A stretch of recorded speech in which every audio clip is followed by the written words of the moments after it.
کریں گے فرعون کی وہ نافرمانیاں جو فرعون کو غرق کر گئی۔ فرعون، جیسا کہ آپ سبھی جانتے ہی ہوں گے، دنیا کے تمام انسان جانتے ہیں کہ فرعون کون تھا۔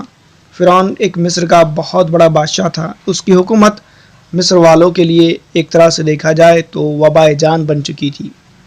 وہ ہر طرح کے ظلم و ستم مصر والوں پر، بنی اسرائیل کے اوپر کرتا تھا، اور ایسا کوئی ظلم نہیں تھا جو وہ نہیں کرتا تھا۔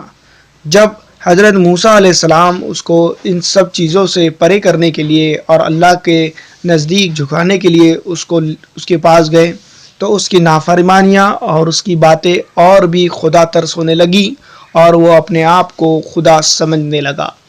وہ بادشاہ جس کے سر کے اندر 850 سال تک کے درد نہیں ہوا، وہ بادشاہ خود کو اتنا بڑا خدا سمجھنے لگا کہ وہ دنیا کے اندر کون رہے گا اور کون نہیں رہے گا اس کے فیصلے وہ کرنے لگا۔ لیکن اس کو اس بات کا ذرا بھی اندازہ نہیں تھا کہ فرعون کو پیدا کرنے والا خدا اس سے ناراض ہو رہا ہے، یا پھر اس کی نافرمانیوں کی وجہ سے وہ ناراض ہو چکا ہے اور اب اس کا وقت نزدیک آ چکا ہے۔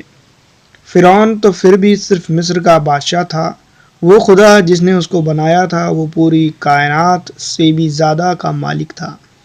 فرعون کو یہ سب نہ سمجھا اور فرعون اپنی نافرمانیوں میں مشغول رہا، حتیٰ کہ اس نے حد کر دی اور ایسے کام وہ کرنے لگا جس کی وجہ سے ایک نارمل سی انسانیت کو بھی شرم آ جائے۔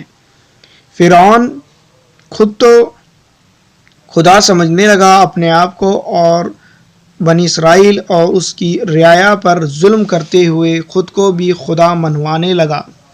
پھر کیا تھا کہ فرعون کا بھی حساب اور کتاب کا وقت نزدیک آ چکا تھا۔ حضرت موسیٰ علیہ السلام کے ذریعے فرعون کو اس صفحہ ہستی سے اللہ تعالیٰ کو مٹانا تھا، اور حضرت موسیٰ علیہ السلام کو بھی اللہ تعالیٰ نے اسی کے گھر کے اندر، یعنی کہ اسی کے محل کے اندر پال پوس کر بڑا کروا کر دکھایا۔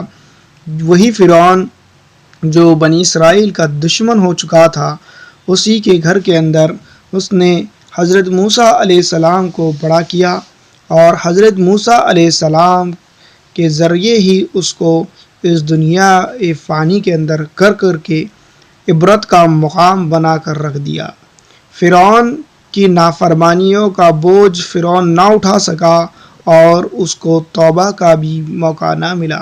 تو دوستو، جب ہمیں توبہ کا موقع بھی نہیں ملے گا تو سوچئے ہمیں پہلے سے ہی توبہ کر لینی چاہیے، اور اللہ سے ہمیں رجوع ہو جانا چاہیے، اور ہر وقت استغفار اور توبہ کرتی رہنی چاہیے، کیونکہ ہم اتنے نافرمان ہیں کہ اگر ہمیں دیکھا جائے تو کھانا بھی نصیب نہ ہو۔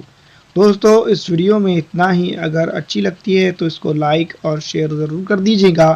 ویڈیو دیکھنے کے لیے آپ کا شکریہ۔